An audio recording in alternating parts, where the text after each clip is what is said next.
బంగారం ఇంట్లో ఎవరైనా పెద్దవాళ్ళు చనిపోయినప్పుడు వారి బంగారం విలువైన వస్తువులను వారి పిల్లలు వారసులు తీసుకుంటుంటారు. కొందరు వారికి గుర్తుగా బంగారాన్ని ఉంచుకుంటారు. కొందరు మాత్రం అలా వేసుకోకూడదు అని ఆ బంగారాన్ని కరిగించి వేరే వస్తువు చేయించుకుంటారు. కానీ ఇందులో ఏది నిజం?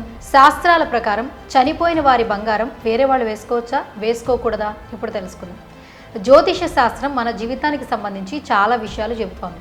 దానిని అనుసరిస్తే మనం కూడా ఆనందంగా ఉంటామని నమ్ముతారు. ఆ జ్యోతిష శాస్త్రం ప్రకారమే చనిపోయిన వారు ధరించిన బంగారు ఆభరణాలు, ఇతర వస్తువులను మరొకరు వాడకపోవటమే మంచిదట. ఎందుకంటే బంగారం సూర్యగ్రహానికి సంబంధించింది. చనిపోయిన వారి ఆభరణాలు ధరించడం వల్ల ప్రతికూల ప్రభావాలు పెరుగుతాయట. అంతేకాదు మీ జాతకంలో సూర్యుని స్థానం బలహీనపడటం మొదలవుతుందట.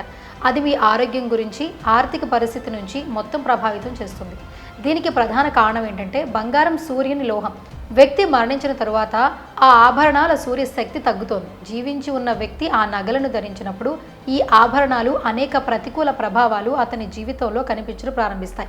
ఇక మీ ఆర్థిక పరిస్థితిని కూడా ప్రభావితం చేయడం ప్రారంభిస్తుంది. ఎందుకంటే బలహీనమైన సూర్యుడి ప్రతి చోట మీకు హాని కలిగించవచ్చు. మరణించిన వ్యక్తి ఆభరణాలను ధరించడం వల్ల మీ ఉద్యోగంపై ప్రతికూల ప్రభావాలు పడతాయి. మీరు వ్యాపారంలో నష్టాలను చవిచూడొచ్చు. మీరు ఊహించిన విధంగా మీ పని చెడిపోవచ్చు.